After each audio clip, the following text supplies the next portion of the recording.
السلام عليكم ورحمة الله وبركاته.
أن الحمد لله نحمده ونستعينه ونستغفره ونعوذ بالله من شرور أنفسنا ومن سيئات أعمالنا.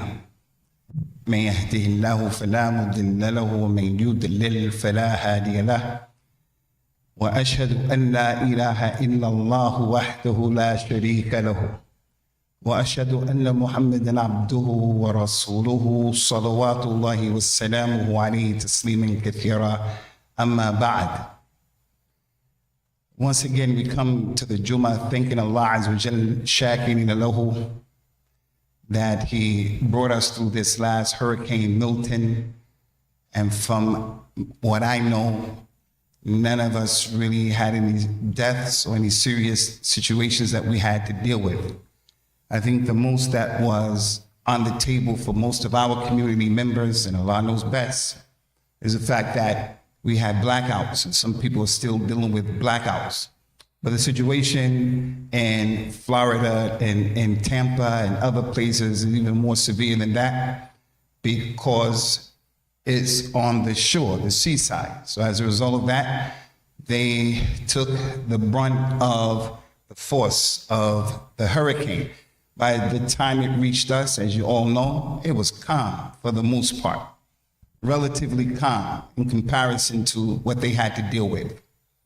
I want to make mention of this situation with this hurricane, because there are a lot of lessons to learn from the hurricane. I only want to mention two very important and critical lessons, Ummatul Islam, especially for you younger brothers, you shabab who don't come to the masjid, maybe because of your school, you little guys, because our fathers, our parents are not making a bigger effort and sacrifice to expose you guys to Islam that you guys are going to be responsible for.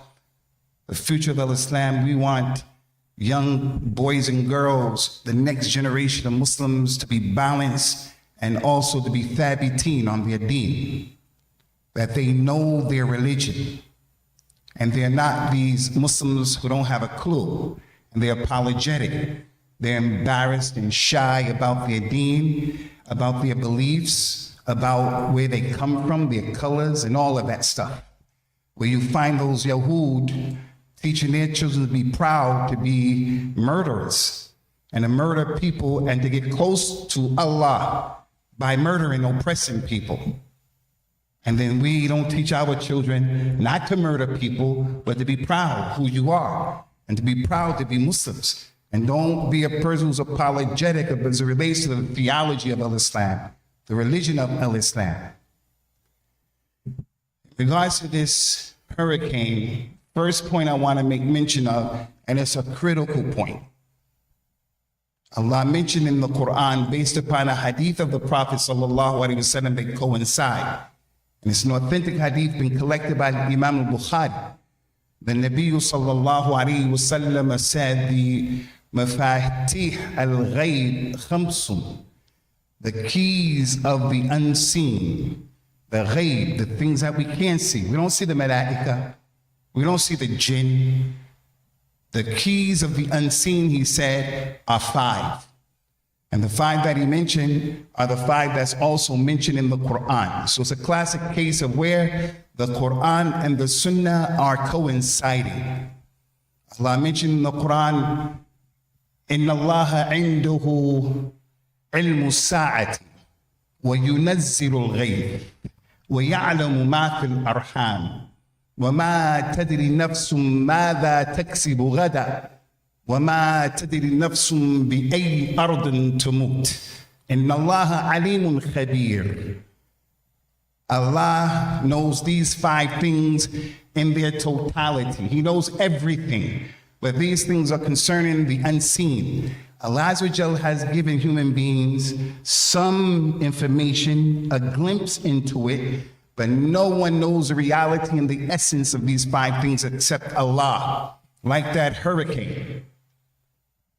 Allah knows when Yawm al-Qiyamah is going to be, and only He knows.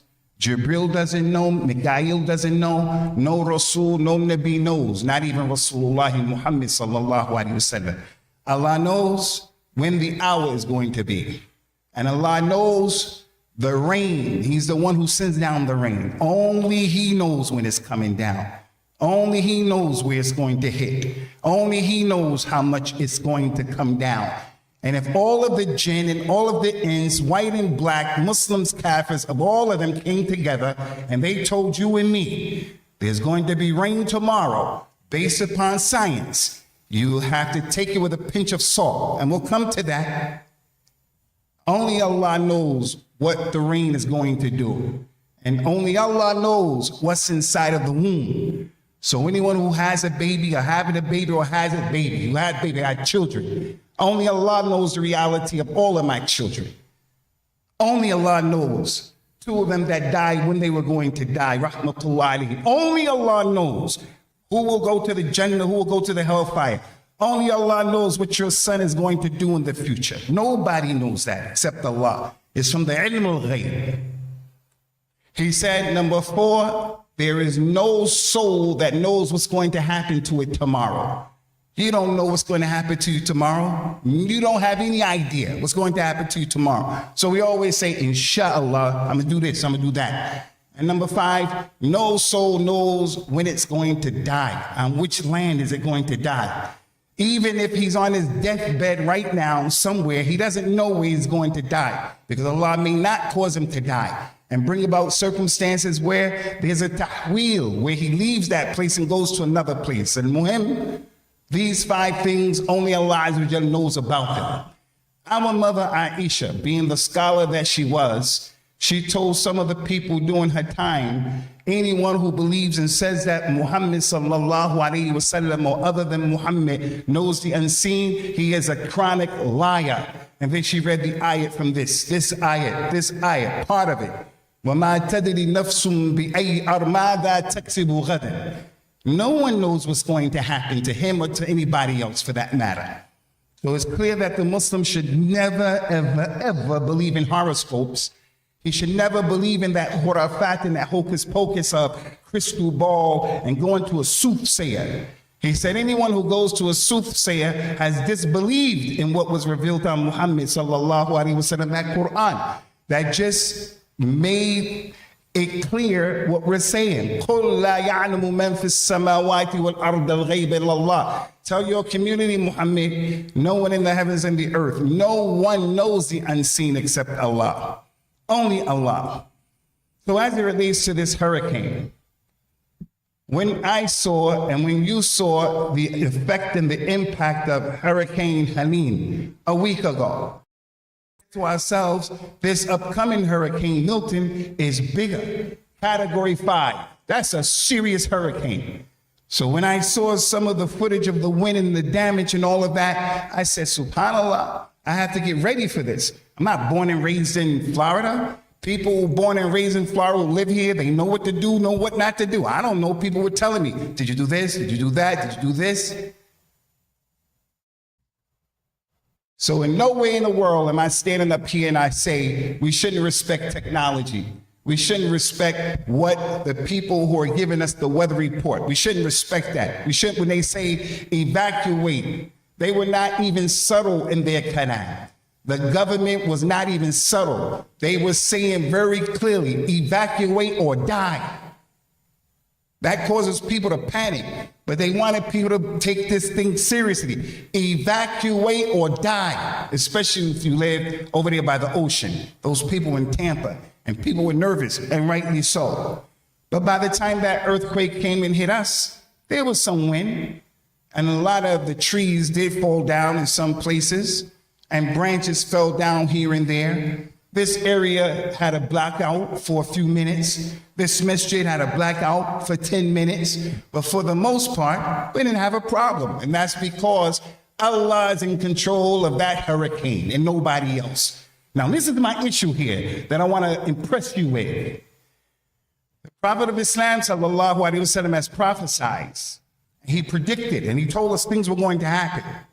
One of the things he told us and what the Quran tells us is what Allah says, وَالْعَاقِبَةُ لِلْمُتَّقِينَ. The end victory, the end result is going to be for the people of taqwa. The people in Palestine, those Muslims, the way they're being dealt with right now, after almost a whole year, and they're not even lightening up. They're still lying, and they're still killing those people. We look at that situation, and we say, La hawla wa la quwwata illa billah. Inna lillahi wa inna ilayhi raji'un. Look at the qadr of Allah and look what Allah has written on them. Look at all of this. Wow, look at that. I stand here and I guarantee you, those Palestinians are going to have their intiqam. Those Palestinians are going to get their day under the sun, as they say. And the Zionists who are doing what they're doing there, and any zalim, he's going to get his. And as they say in English, he who laughs last, laughs best. How do we know that? The Prophet predicted and prophesied in our theology, sallallahu alaihi wasallam. The time is going to come. Listen to the prediction. Muslims can't even say this hadith anymore because they're afraid. When's the last time you heard this hadith? We don't say it. In the UK, you better not say this hadith. Freedom of speech. Freedom of speech when it comes to the Yahud. When the Yahud want to talk about their theology, like the Zionists who don't believe in Allah. They don't believe in any ilah. They're secularists, but they believe God, who they don't believe in, gave them a land that was promised to them. And it's in our book, we believe in that. They're not hesitant to say that. And based upon that, you see their policy of killing those Palestinians, for an example. When the Muslims say, Rasulullah sallallahu alaihi wasallam predicted and prophesied the time is going to come when the Muslims will get revenge and deal with the Yahud to the degree where the Yahud will hide behind a tree. And the tree will start to speak and say, hey, Muslim, there is a Yahudi behind me. Come and deal with him. We don't hear that hadith anymore. Because if you said that hadith, you get in trouble. But the Yahud all day long can spurt out and get out all of this khurafat and kadhib where they change the kalam of Allah and kill people based upon that theology. So as a Muslim, I'm not here calling anyone to hurt anybody else. I'm telling you about the theology of Islam. I'm telling you about our aqidah. Our aqidah is what? The future is for Islam and Islam is for the future. And no matter what you see, what Allah said is going to happen. What Allah said is going to be true. Now, my question to our community is, when this hurricane was coming, everybody here, everybody pondering, what should I do? Should I go to the store and buy this and buy that, supplies? Should I board up my windows? Should I go and get sand and stand in the line and get 20-something bags of sand? Bring them to my... Everybody was thinking, where I'm going to stay. Am I going to stay in my house? Am I going to go here? What am I going to do? Am I going to leave the state of Florida? Everybody was thinking that because Bani Adam told him there's a hurricane coming. And we believed it with yaqeen. We believed it with no doubt. It wasn't in your best interest to have doubt about it. It's better be safe than sorry. But what about when Allah and His Messenger, when things are told to us, when the Prophet predicts things, sallallahu alaihi wasallam, we have the people from amongst us, we don't take it very seriously. We don't take it very seriously. Like what Allah Ta'ala has informed us in the Quran, that death is close to every single one of us. Why not prepare for death the way we prepared for the hurricane? Death is closer to each and every one of us, closer than what we can possibly imagine. So why not be better people? Why not make Tawbah? Why not do things better? Why not make restorations and give back people their haqq? Why not? Because the yaqeen of the deen with many Muslims today is different from the yaqeen of the human beings told me. Technology said, non-Muslims said. So we look at that thing and we believe in it. I want to repeat and I want to iterate Ummatul Islam. I am not telling you not to believe in and not to support and not to take advantage of technology and science and medicine. Someone from amongst us is sick and he says, I'm not going to believe what the doctor said. I'm not telling you that. I'm not telling you that. I'm saying to you though, don't always be so quick to listen and to believe everything these people have to say. And then when it comes to the deen of Allah, we're not like that. The second point, critical point, is that our deen has taught us everything we need to know about every aspect of our lives. Nothing has been left out in our deen. Allah mentioned in the Quran, "Ma min dabbatin fil ardi wala ta'irin yatiru bi janahihi illa umamun amthalakum. Ma farratna fil kitabi min shay." There is no animal walking on this earth.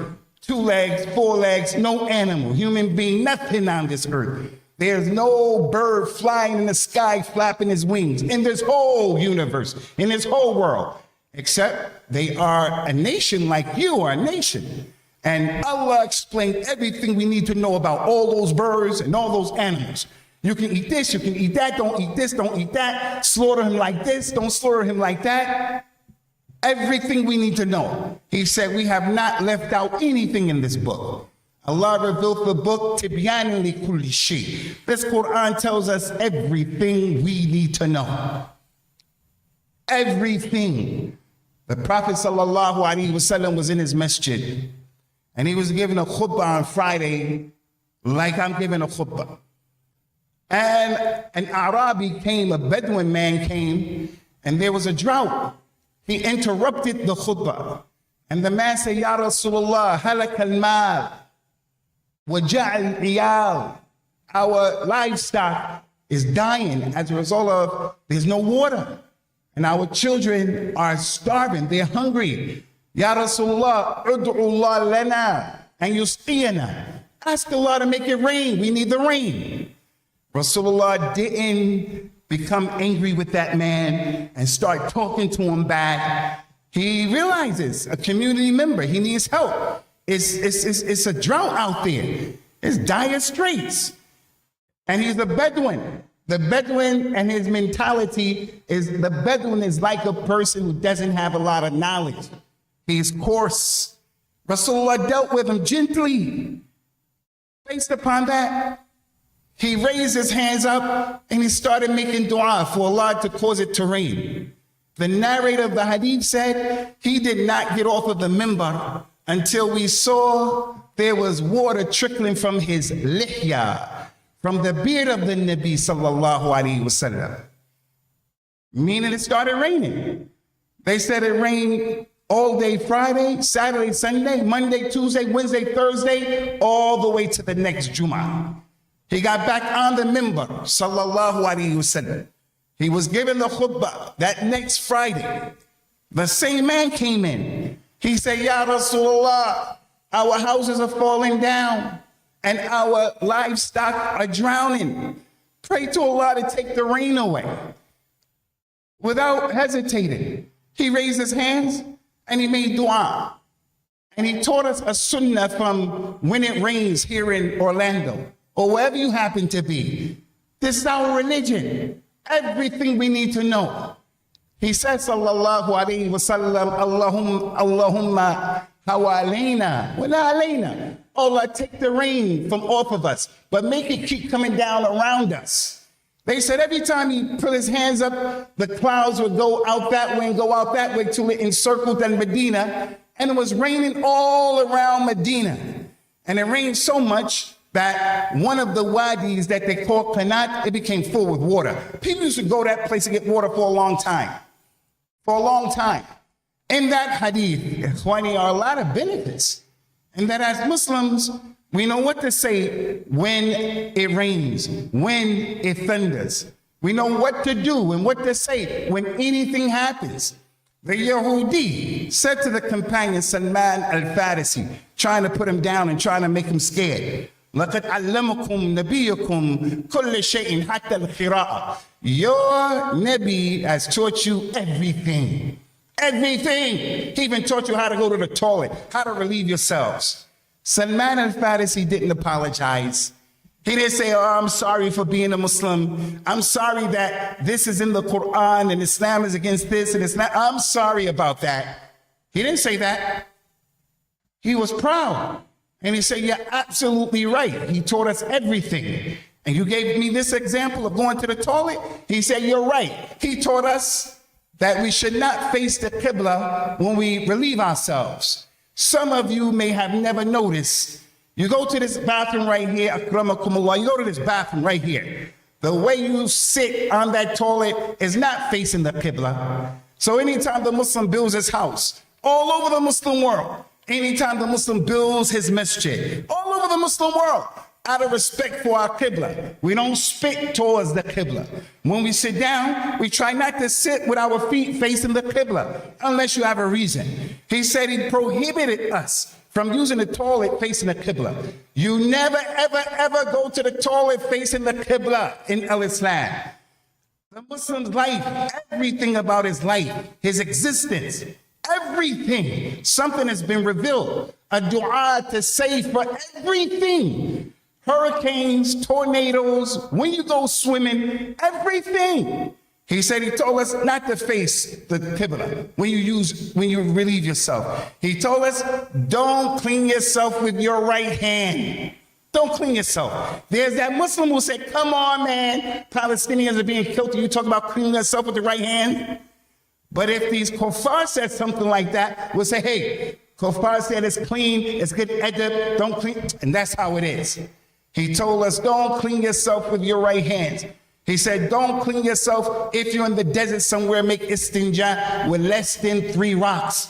Am I telling you to use rocks? That's what the hadith said, because of their time and their environment. He said, and he also prohibited us from making istinja and clean ourselves with bones of animals or with dung, because that is the food of our brothers from the jinn. Now Muslims say, you believe that?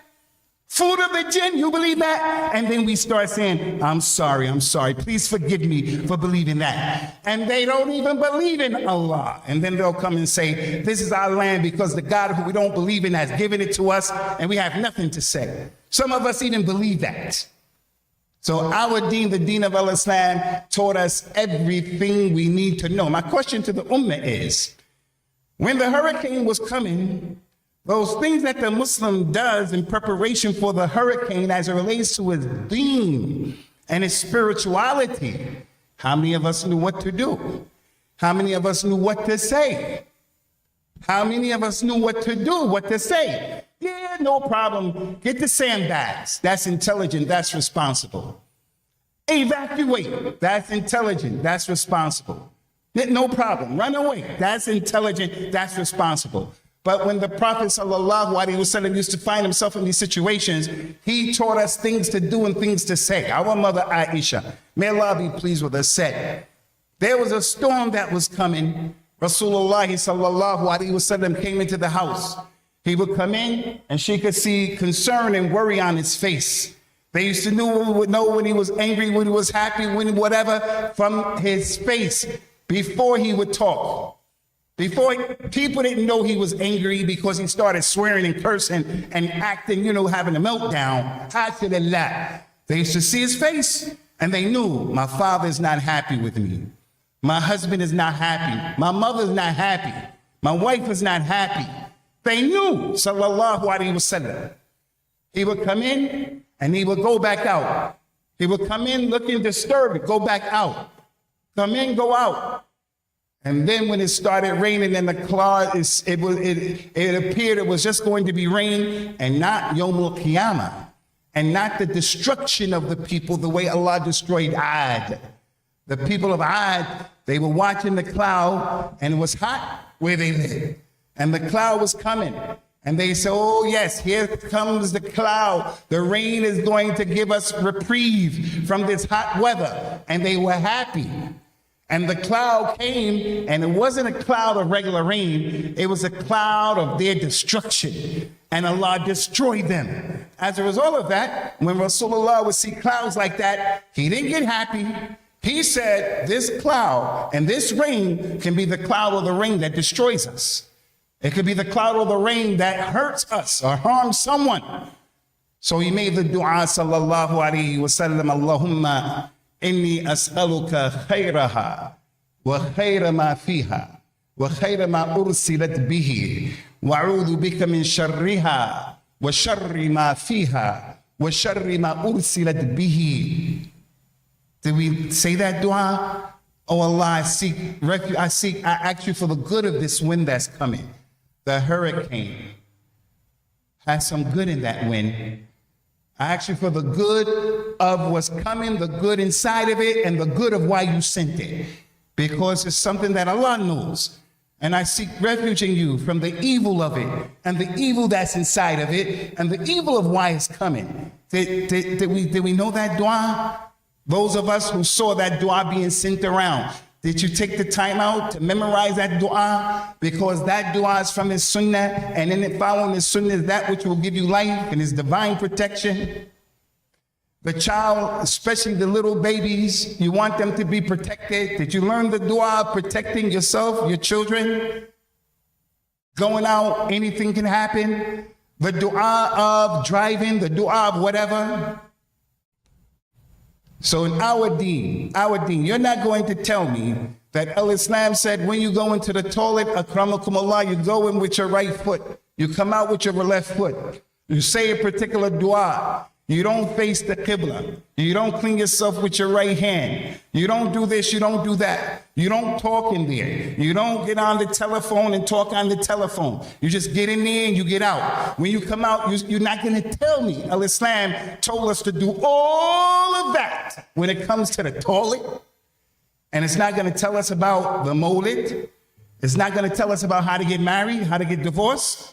It's not going to tell us how to deal with elderly people. It's not going to tell us how to just be responsible people. It doesn't make any sense for Islam to tell us all of that about the toilet and not tell us about everything else we need to know. So Ummatul Islam, Allah has given us another chance and he's given us reprieve. He didn't destroy us. There was good in that thing, and there's some evil in it. There was some harm in it. Some people are still right now without their electricity, without power. Some people right now, as a result of their power going up, they lost all their meat, all their food. They don't have money to be wasting like that. Some people, the roof came out. He doesn't have money to replace his roof right now. So many issues. It was good and bad. Allah knows where the good is, and Allah knows where the bad is.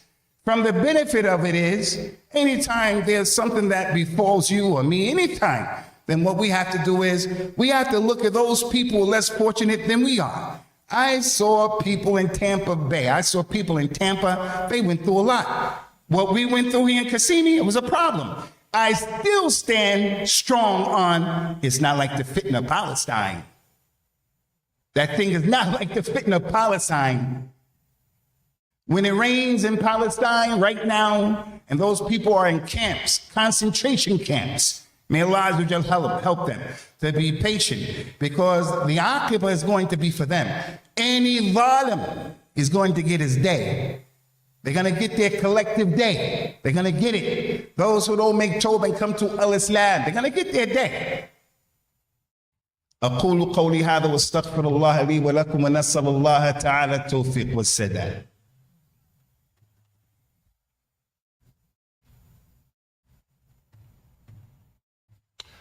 الحمد لله حمدا كثيرا وطيبا مباركا فيه وأشهد أن لا إله إلا الله وحده لا شريك له وأشهد أن محمدا عبده ورسوله. That dua of the wind, Rasulullah sallallahu alayhi wasallam, when it used to rain, he used to ask Allah, Allahumma sayyiban nafi'a, Allahumma sayyiban nafi'a. Oh Allah, make this rain that's coming down a rain that's going to be beneficial to us. He was always connected with dua, dua, dua, dua. Living in Florida, we have to deal with these hurricanes. We have to deal with the alligators who wash up after the hurricanes. Just part of being here. Well, we have an opportunity to do a lot of sunnah that other people who don't live in Florida, they don't have those opportunities because of our environment. The Nabi has taught us a number of things to exist in this environment in a way where we would get the optimum of rewards. Last thing I want to mention is, and this is for all of you married people, whenever a man would get married in Islam, how to get married, everything you need to do in the know is there. Everything from A to Z. After getting married, the Prophet told the man, sallallahu alaihi wasallam, if you get married, that تزوج أحدكم امرأة أو اشترى خادمة. If any of you get married to a woman, or if you purchase a slave, if you purchase a camel, he said you should pray 2 rakats with that lady before anything else, before consummating. You pray 2 rakat with that lady. After that 2 rakat, you take her by her forehead and you make dua to Allah. Allahumma inni as'aluka khayraha wa khayra ma jabaltaha alayhi wa a'udhu bika min sharriha wa min sharri ma jabalta alayhi. Just like that dua of the rain, of the wind, I ask Allah for the good of this lady and the good that you put her upon. I seek refuge in you from the evil of this lady and the evil that is inside of her. The good that's inside of her, she's going to give you babies. She's going to be respectful. She's going to support you. She's going to love you. She's going to be your partner, your sharika in the life. But I seek refuge in all that other stuff. I seek refuge in the woman who's not shakira. She's not grateful. She's not thankful. She doesn't listen. She doesn't want to wear hijab. She turns your kids away from you. You and her have no harmony. And then we sit here and we look at some of our kids. In our religion, everything you do, Islam is telling you, do this dua, do that dua. Anybody who's married, you want to have relationships with his wife, if he make this dua before he does it, another dua before relationships, shaitan won't be able to touch his child. He'll find his child coming to the masjid. He'll find his child not giving him a hard time. So it's easy for me, Abu Usama, and I know it's easy for you people, Abu Adam, Abu Sarah. It's easy for us. Easy, Sami, Abdul Ghani. It's easy for us to look at our children and look at others and say, look at my kid, look at my kid. What did you do when it came to just following the Sunnah before the kid was even born, before the kid was even conceived? So Ummatul Islam, you don't have to give the khutbah. You don't have to memorize all of the Quran. You don't have to memorize all of Sahih Bukhari. But be a dedicated, committed Muslim who just does enough to push off of yourself ignorance and do enough to give to your kids, give to the generation after you, an Islam that they're going to be responsible for, the amana of Islam. May Allah Ta'ala accept it from us and from you, and may Allah Ta'ala make us better people, and may He Subhanahu wa Ta'ala write in our hearts and in our souls and our spirits al-Iman and al-Taqwa, and may He Subhanahu wa Ta'ala take us by our forelocks and establish us firmly upon the correct aqeedah and the correct deen. Aqim as-salah, yarhamukumullah.